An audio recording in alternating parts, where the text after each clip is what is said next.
Perhaps Trent Simmons can then take on.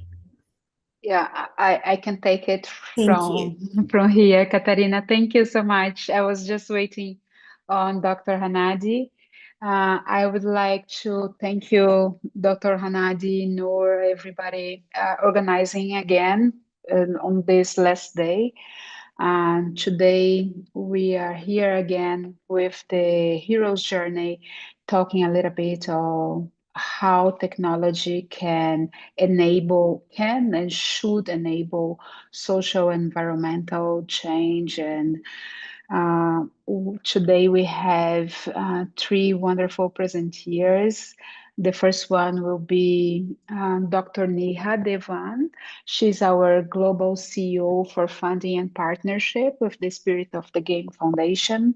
She is the responsible for grant applications and also driving the data-driven reports for potential investors, and also the one that secures some funding for us. I will let Dr. Neha go on with her presentation, and I'll be right back to introduce our other colleagues. Thank you so much. Namaste. Good evening, everyone. My name is Neha Devan, and I'm working as a global CEO for Spirit of the Game Foundation for NGO funding and partnerships. So, in this talk, I'm talking about the hero's journey from an inventor to impact entrepreneur. And so, I want to start with actually my own personal journey. I started my journey as a meditator fighting through some psychosomatic disorders like rheumatoid arthritis and other immune diseases because I was an early born and things like that. But eventually, during around 15 years back, I learned that meditation can help change the patterns of our thinking patterns, and hence physiology. And I started my own NGO, which I wanted to, just to give this teaching of meditation, which I learned to help myself initially. And hence, the presentation. So perhaps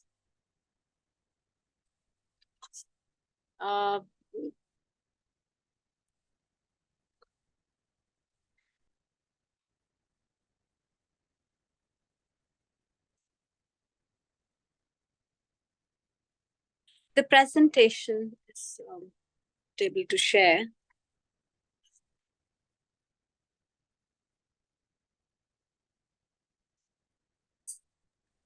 Neha, are you logged in as a panelist or as attendee? I can share your presentation for you if you like.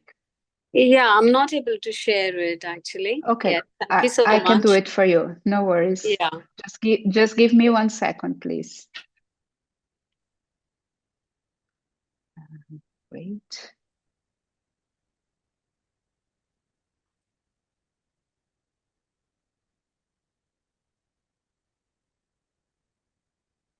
One second. Sorry for that. No, that's all right. Thank you so much.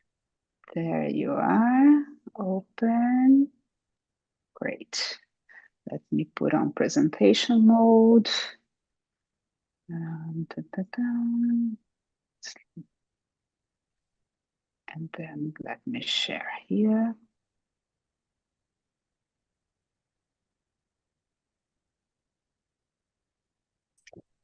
Yeah.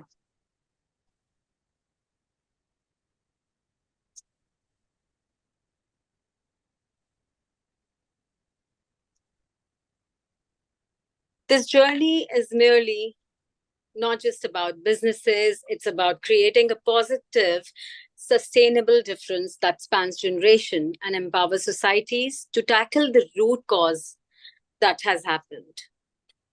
So in my, not just, I don't want to only talk about my journey, but also highlight some of the journeys that has actually, made me think that we can do more than this. So as we say that fighting through my own disease and understanding, for me, it was the inner call, the call to bring in something and give back to the society with time. So one of the examples I want to take is like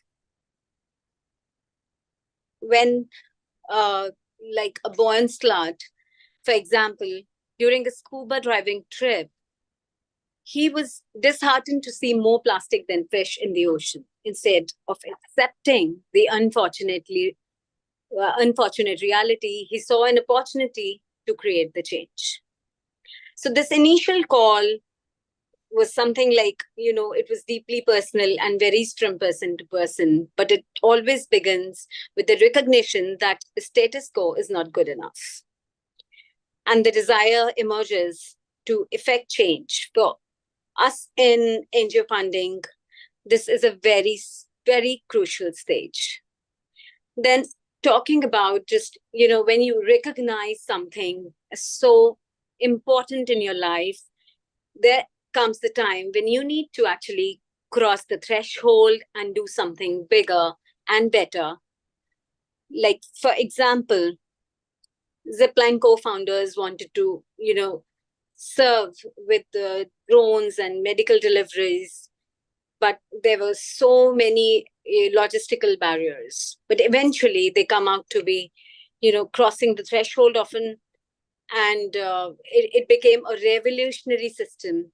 And now it is saving countless lives in the remote areas. Similarly, like in my journey, I started with teaching meditation to merely 2 to 3 children, which were underprivileged in my own area. And eventually, I reached out to people and the slums and different parts of my own city, started with very close, within like 2 to 4 kilometers of range, and reached out to those children. Initially, only 2 children participated in my first workshop. And changing lives from there, I moved on to 10 children, then 14 and 15. And now in these past 10 to 15 years, I've already taught to more than 21,000 students. That makes me really proud. I'm not talking about the meditation part much right now, because meditation is a ever evolving journey, and also it has to become a very, very close part of your, the design in which you live your life. So next, the most important part of this becoming an impact entrepreneur is like building networks and support systems. They are allies and mentors. No hero's journey is complete without these allies and mentors. The stage highlights significant support network, which often guides you, resource you, and collaborate with you, and become integral part of your organization eventually. These relationships foster resilience and perseverance.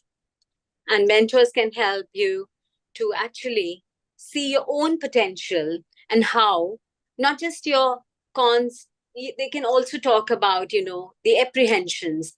Those can come in the future. Hence, the mentor is the most and another important part of the journey. Then scaling for the impact and transforming your vision into reality is again very important, wherein this is where impact entrepreneurs take local solutions and scale them to the benefit of the broader population.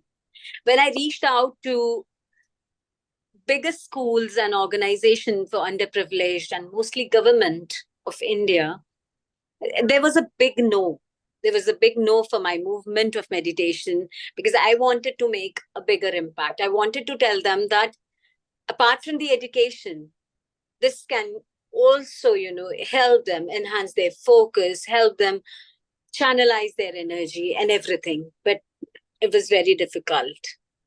But scaling is when ideas become global movement, and hence just when I got answers like, yes, you can go ahead and take the workshop, the impact was so huge that it not just changed the lives of those students, it actually helped me evolve as a better and a much, much better human being. Next is when I talk about, inspiring the generation. Now, in my I started this journey as like just an individual, me going to the school and reaching out. My team of meditators is more than, the students I've taught is like more than 21,000, but the people who want to participate and volunteer with me and teach this meditation practice is more than 200 right now. And they are mostly volunteering teachers and students who actually have seen the difference, who understand that it's not, enough to be just observer, but become a change maker. And the journey is actually we can only create impact when we are together in this. So that's how it became a huge movement in my own community. So in the conclusion, as we conclude, I want to emphasize that the journey is not just a testament of resilience and courage and passion, but it brings in and changes the world in every stage as we recognize the problem to scaling the solutions and demonstrate the transformational power of human creativity. Thank you. That's all I want to say. Thank you so much. Thank you, Neha, for your inspiring presentation. Next, I would like to introduce Christian. Christian was born in Lubumbashi, the Democratic Republic of Congo, where his passion for business and community leadership began to take shape. He studied applied business management at Brigham Young University in Idaho, equipping himself with the knowledge and skills to navigate the complexities of the business world. He's a natural leader in his community, and he believes in uplifting others and never looks down on anyone, embodying the principles of respect and compassion. And Christian, please go ahead with your presentation. We are looking forward to hear from you. All right. Thank you so much. And I hope you can hear me. Absolutely. All right. I'm going to go ahead and share my presentation. Yeah, I think I'm a panelist. I can do it.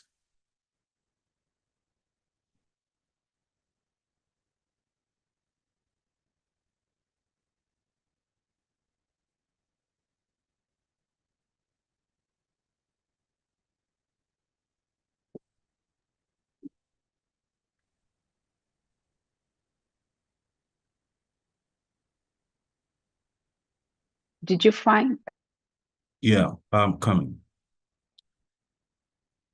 Almost. Can you all see the presentation? All right.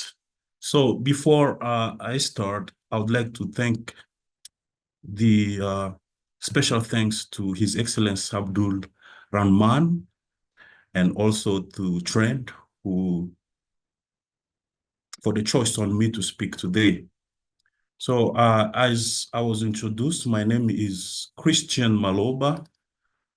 I'm from the Democratic Republic of Congo, and I'm going to share on how AI has transformed my journey as an entrepreneur, business owner, and a freelancer.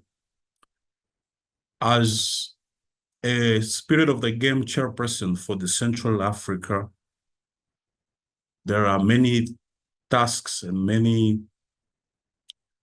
other endeavors and many things that I have to do as part of my days. And AI comes in as a tool that helps me to do many tasks that I'm going to discuss about in this presentation.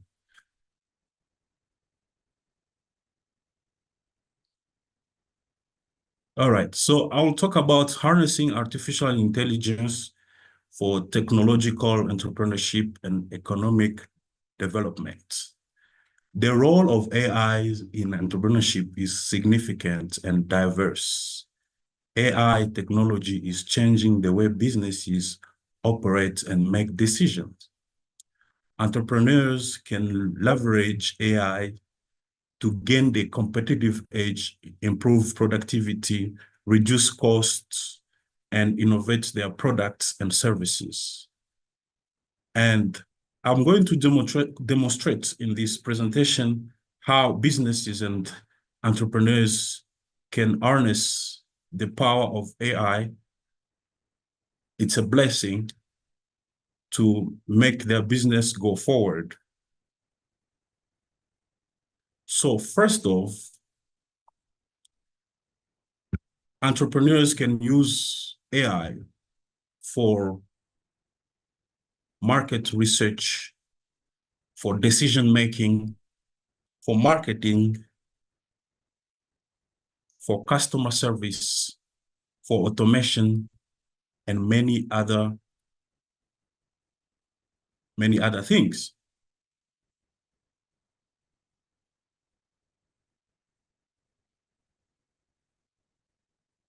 And as about the development, AI for economic development, countries and institutions can use AI for agriculture, healthcare, education, job creation, infrastructure development, and financial services. Just those are the few things that countries and international institutions about communities can use AI for development of their diverse economic in each countries, especially where I am right now in Africa. Even though that this tool is not known as much as it's known everywhere else, but as one of the few people that are able to learn about AI and apply it, I understand how important it is to implement it into our daily activities, into our institutions. Talking about myself, I've got quite an experience with AI as an entrepreneur, as a freelancer, and as a business manager. I'll talk about a little bit about freelancing. I started my career as a freelancer in 2016, and I started just doing online virtual assistant services, as well as translation of documents. But later on, when I discovered AI and many other tools, I was able to jump into business, start my own business, and start businesses for other people internationally. And I used AI for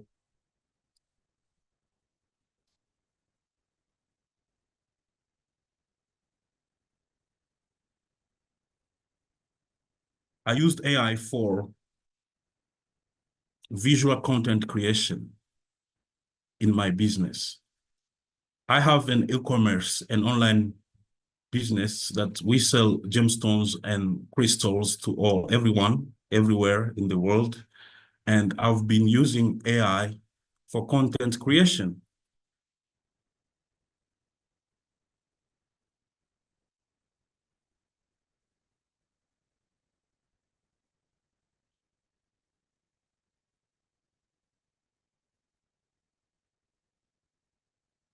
All right, coming.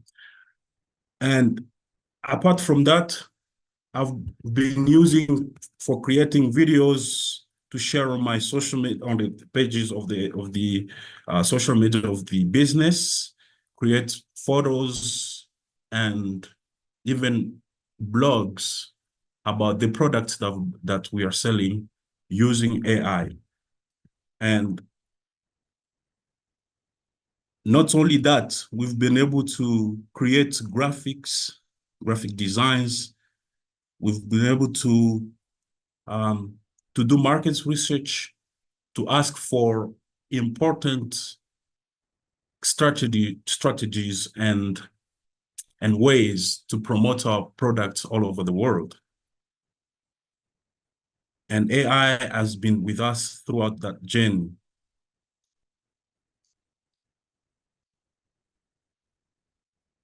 I've used AI not only for content creation, but also for the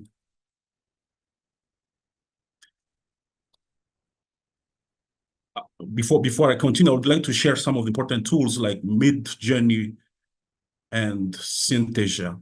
Midjourney.com, you can create images from textual descriptions, and Synthesia, you can just use text and then it generate videos. And I've been using these tools to create content for my product. Apart from that, I've been using document automation on AI. Things like contracts, job descriptions, survey questions, and many other documents. AI is able to help into the creation of those documents online. And this has been one of the ways I've been using, especially as a freelancer. I've been using AI as a freelancer to be able to help customers quickly. I can just do a little search and I get important data and I compare with the data that I have to be able to serve customers as a freelancer. And apart from that, I've used AI for data extractions. That AI is well equipped to give us all the important information necessary and data for you to go through and search and take what is important for you. And I've been using AI for that. And yeah. And this is giving a little bit of headache, but overall, I believe that AI, it's going to be a very wonderful futuristic tool that will help a lot, especially in countries such as Africa. And I've realized that many technologies that we use in Africa are a little bit different from others around the world. And we might not say that we're advanced in technology, but we use diverse technology, diverse strategies to be able to achieve our goals, our daily goals. So that is a little bit about what I had to present. And if there is any question, you can just ask into the chat and I'll be able to answer. Christian, could you give us some examples of how you are employing technology in a diverse way in Africa? All right. As I said, in Africa, we've got a lot of young, ambitious people that would like to learn about AI and other technologies, but sometimes these things are not given to them. And since I had the chance to learn from myself, I didn't learn from anyone else. I just went online and I used to hear people talk about AI and I didn't pay much attention. So when I discover it, it becomes like my Google. It's my new Google. I use it daily to ask questions and I like how it gives responses. And it gives like a general but natural response. And then you have to pick up what is important for you.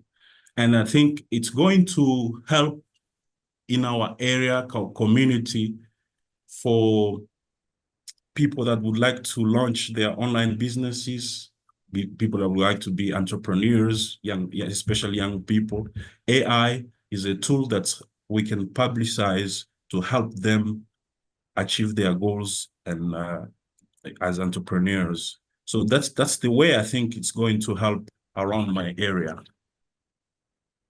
Perfect. I like to joke that AI is my best friend nowadays. Like everything I have to ask, oh, let me ask my AI. What shall I go here? Shall I go there? Or just asking where you should move or things like this. But I would love for you to connect all this experience you have, also your self-schooling, and how frugal innovation is so important to drive change, not only in Africa, but most on developing countries, and how the lack of resources can be super helpful into boosting creativity. Yeah, thank you so much. I think AI is something that I personally should share with others, young people around, especially when I go into meetings, and it's going to help. It's going to help a lot. And as much as people discover it, they would love it. Perfect. Thank you, Christian. I will introduce now Susie. That's also our colleague from the Spirit of the Game. She is an amazing entrepreneur and focus on agriculture. She's been super helpful helping me with the GIC challenge also. And she's here to talk a little bit about also her journey and how AI and technology is helping agriculture. Susie, welcome.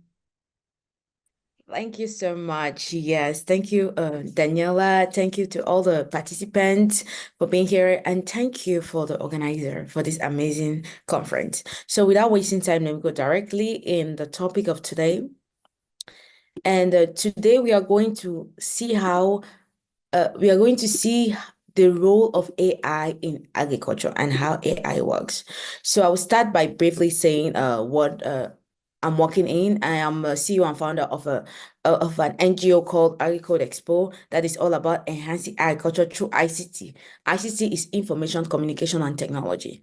And we know how agriculture is pivotal in our daily life, not only in Africa, but all around the world. We need to start making the food we eat, because the chemical they use to make food becomes very toxic to our system, and technology can help in enhancing that and making that better. So as a CEO and founder, I'm deeply rooted in that I'm deeply rooted to the fact that transforming the agricultural sector through this technology like AI is very helpful and can be very sustainable in increasing the food production and the food security we have. So Agricode is exposed in 22 countries around the world, and it is all about, like, we are all dedicated in transforming the rural communities through these sustainable agricultural practices and education, at the same time using technology to be able to transmit this knowledge worldwide.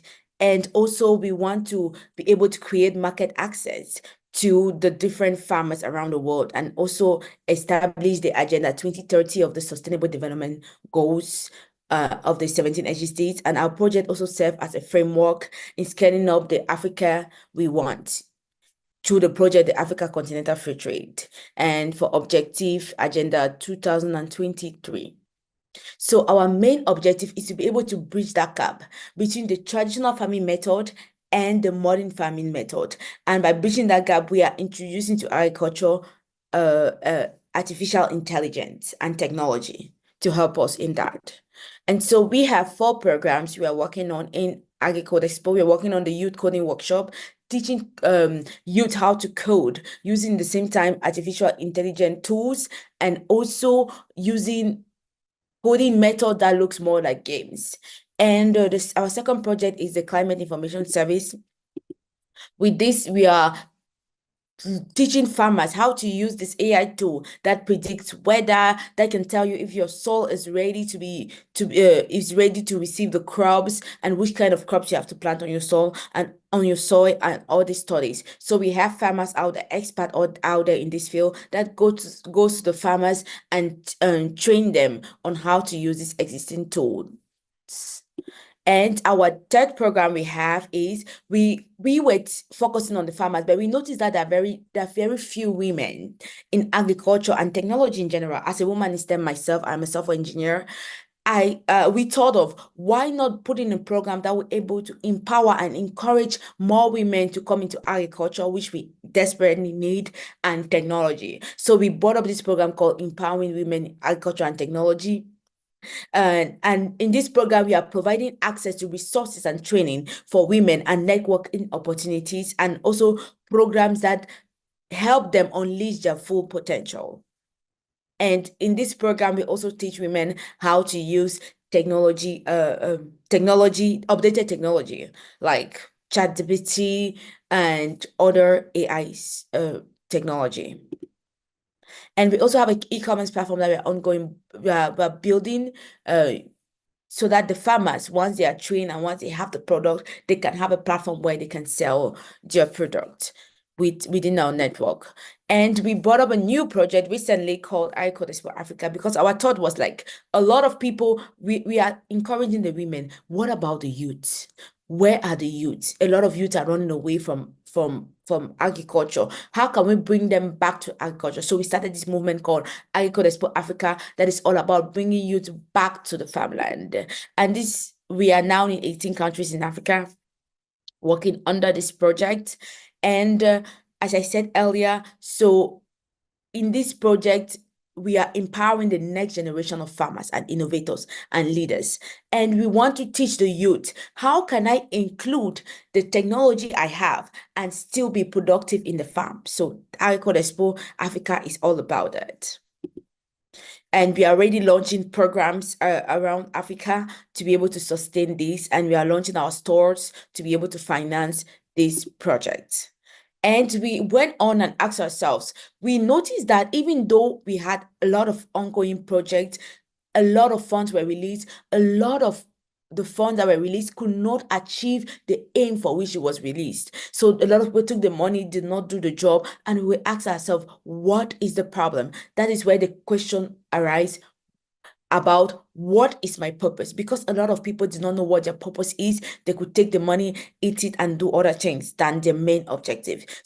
And then from that idea, we brought up a project called iCodes School of Purpose that is all about answering this question, what is my purpose? So it's a 6-week training that the youth go through, and at the end of this training, they answer the question, I know what my purpose is, and we mentor them through the stage of starting and the idea they have to the accomplishment of that idea.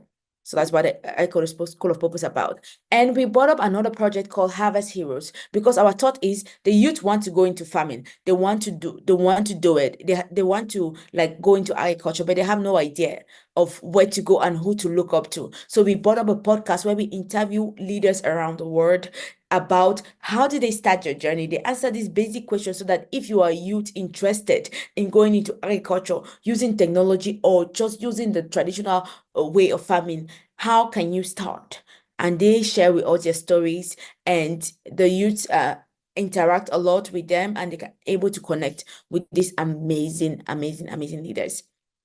And so the podcast is ongoing in YouTube, and welcome to contact me for more details about it.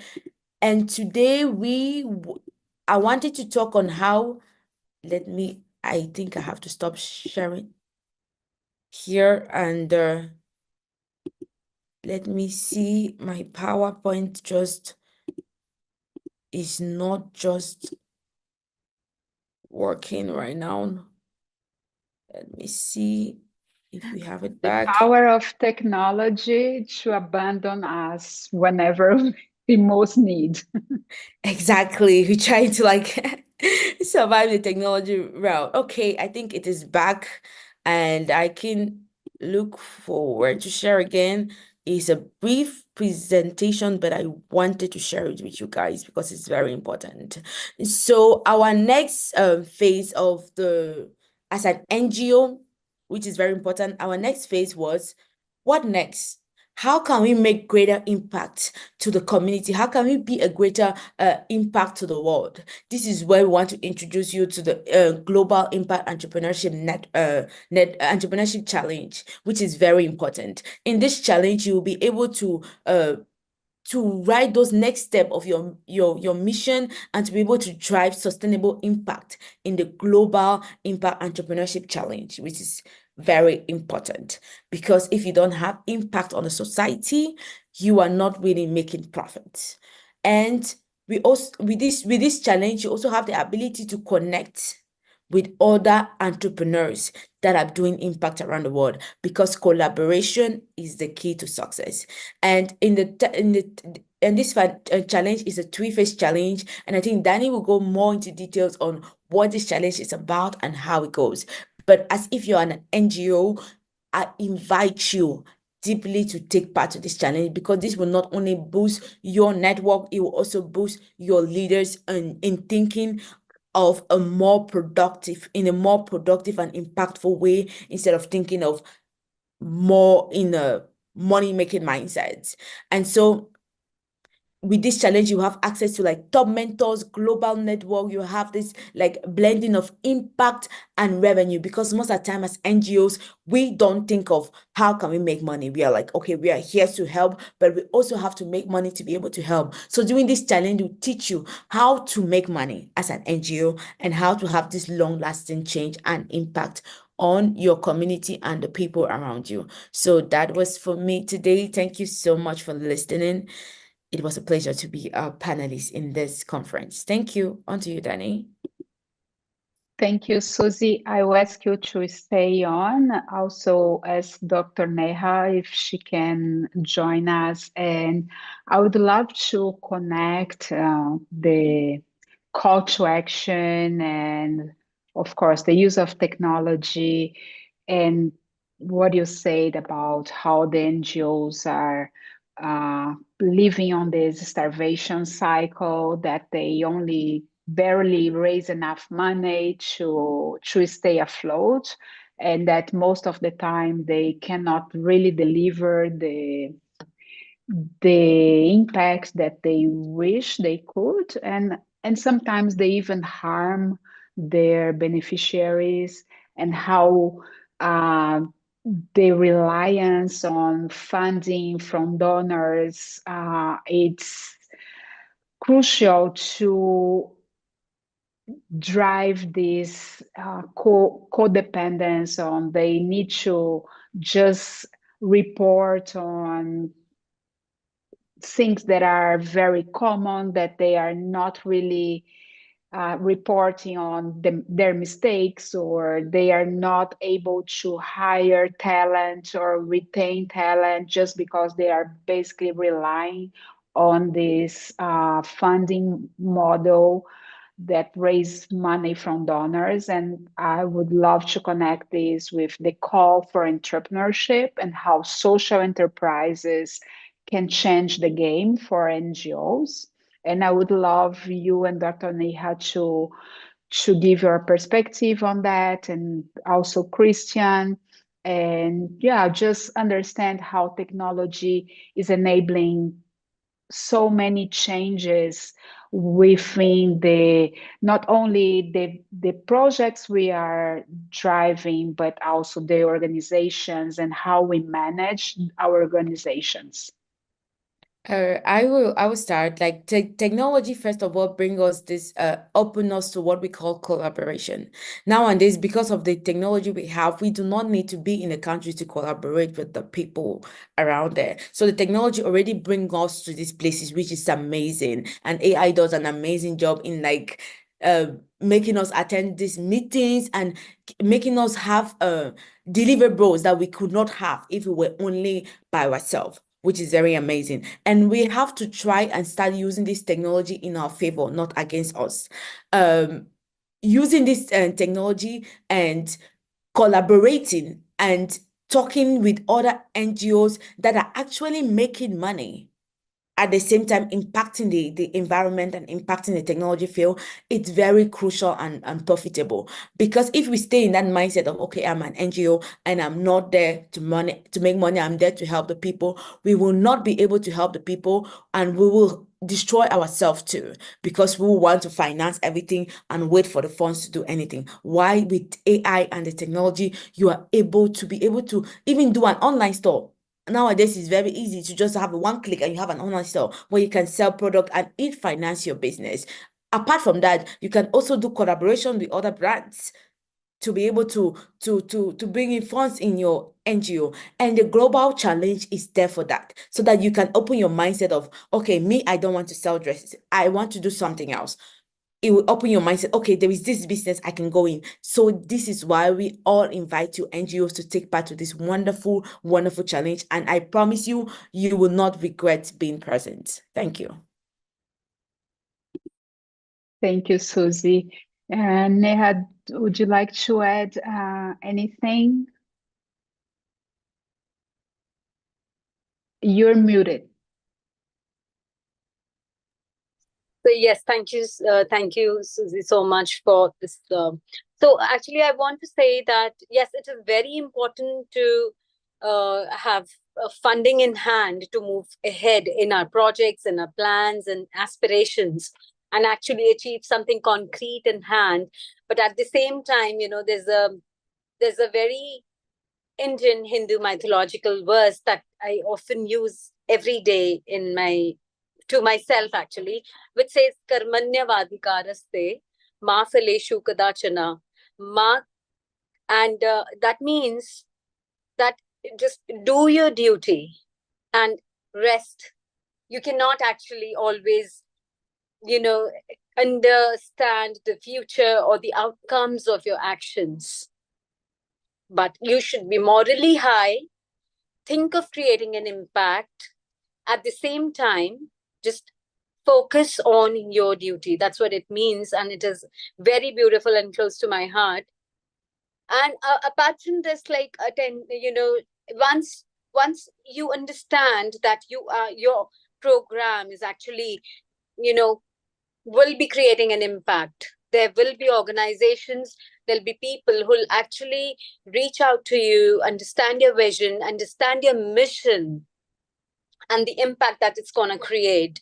So if you have those morals which are high, and you're talking about creating an impact, you will definitely have supporters. You'll have people holding your hand, sharing your vision and your commitment, and will be really willing to do things for you. As we are, in Spirit of the Game Foundation, we all are voluntarily doing this, taking out time and working together, do whatever we can, as give our best without thinking of the future. So we do follow Krishna's verse, all of us here, in high of our spirits. Yes, absolutely. I guess as we all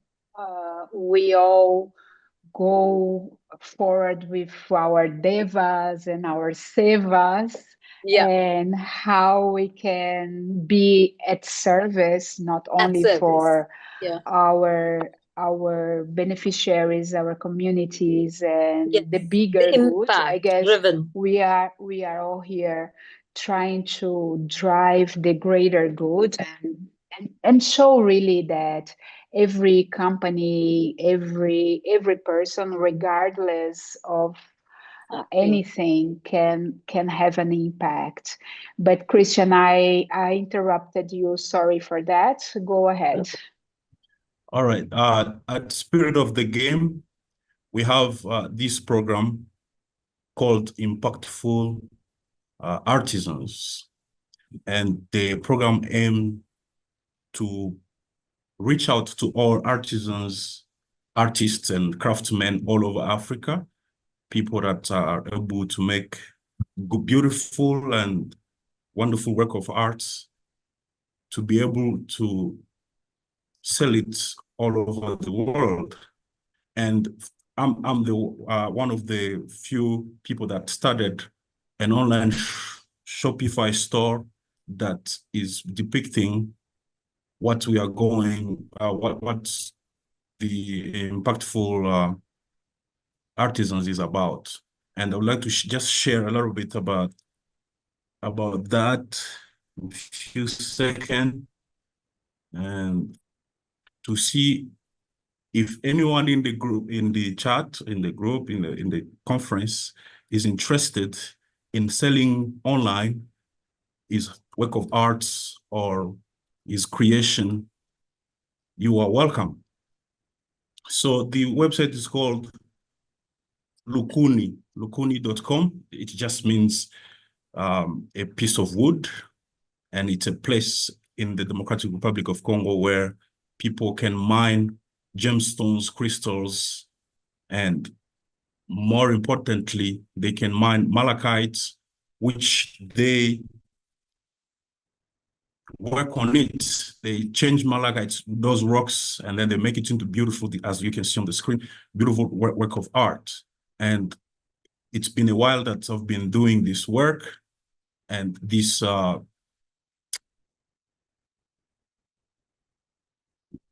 Shopify store and this initiative helps not only myself or the people that are receiving this wonderful work of art, but most importantly, the artists themselves. Many of them are underprivileged, but they've got skills. And so as part of the program, we are going to work so hard to help these artisans continue to do wonderful work of art and to continue to impact the world with their skills. So anyone in the chat and anyone in the conference that is interested, you can just leave a message in the chat and we can connect. I will also leave my contact so you can know more about the program that we have about impactful artisans.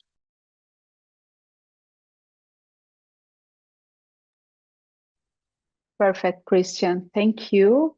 Dr. Hanadi, do you have any questions? Do you have any remarks for us? Great, thanks for the presenter. It is amazing presentation.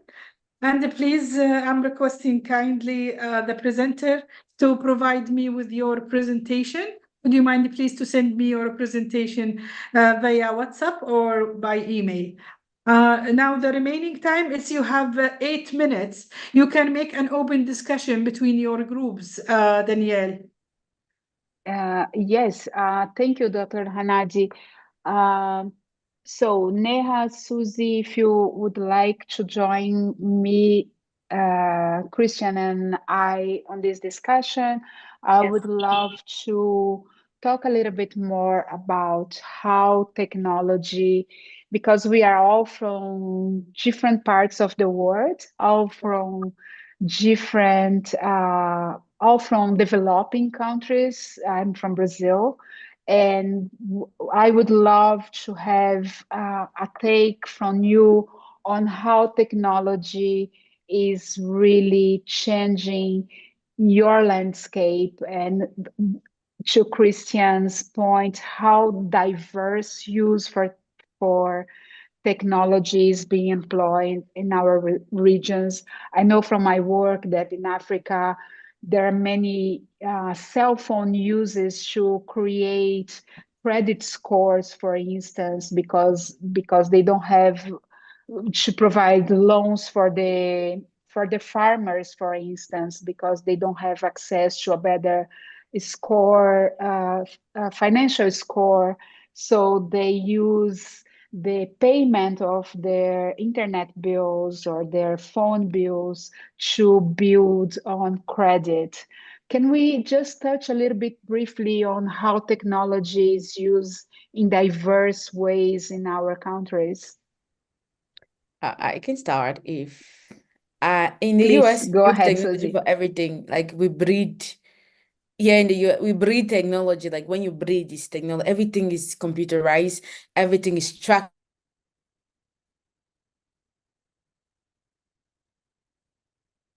trackable, and it is like scary.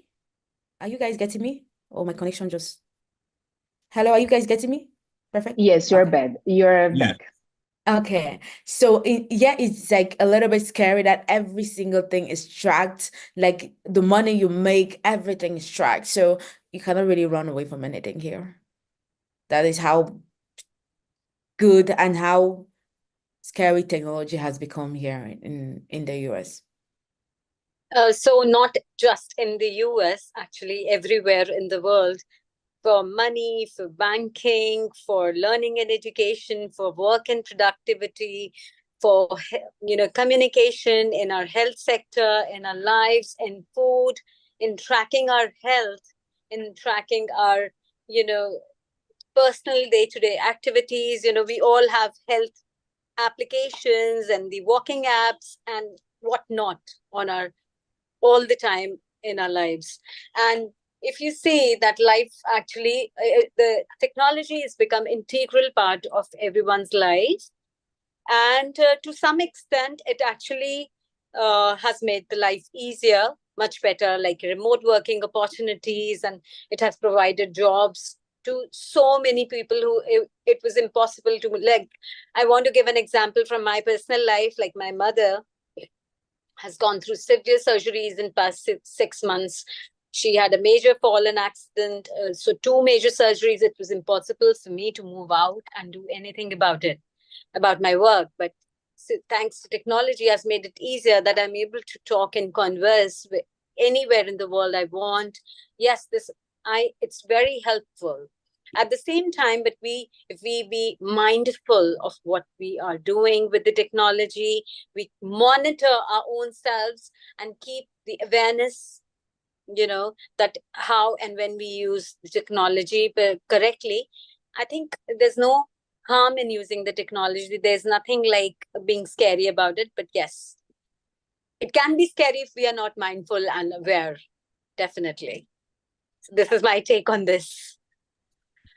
Yeah, I was joking yesterday. I was leaving for shopping and I just left with my phone. And then, oh, I still need my car keys, but maybe in the future, the car key will also be inside my phone. So I won't need anything else. Just leave the house with my phone because everything is there. Yeah, you can lock your house with your phone with these, AI-based locks that you have.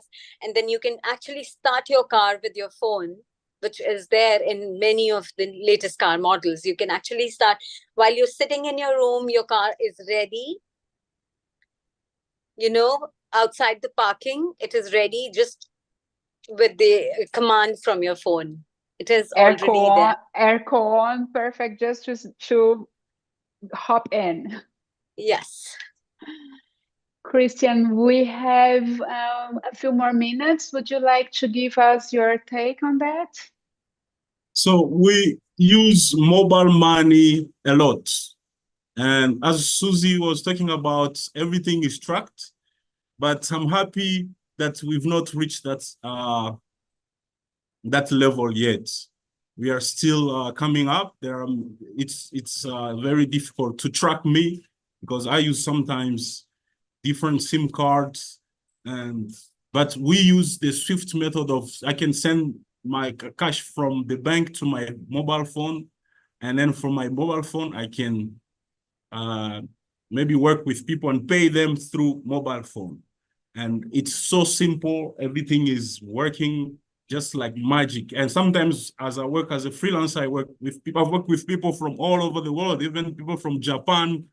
And whenever I tell them that you can just transfer money quickly as just using this, and then they are like skeptical, thinking that, oh no, you have to go through the bank and all those long method of payment. But nowadays, I know how simple it is to transfer money across the world using just mobile phones and different platforms that provide such services. So that's it.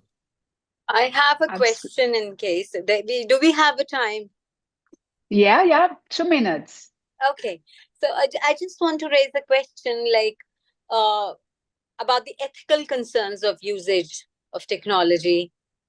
And I think, but since the beginning of the time, you know, in India, I don't know, when the book that we use in hand, okay, something like this, the book that we have, you know, this was called as codex in the beginning of the time. It was the codex. And, you know, it was a crime to use codex. It was a crime. It was a punishable offense. And can we imagine not using this book, and has, you know, the evolvement of humankind just because we used these books to preserve our knowledge, not just to preserve the knowledge, actually, to gain information, to gain knowledge, and to preserve knowledge, and to pass on the knowledge to the future. Absolutely. Yeah, so there will always be some people who think that it is not ethical to use something like that comes from the future. But I think this is how we humans are made, ever evolving, ever changing, ever learning. Absolutely. And Yeah. with that wonderful remark, I would thank you again, Dr. Hanadi, and move on to the next panel. Thank you so much for the three of you.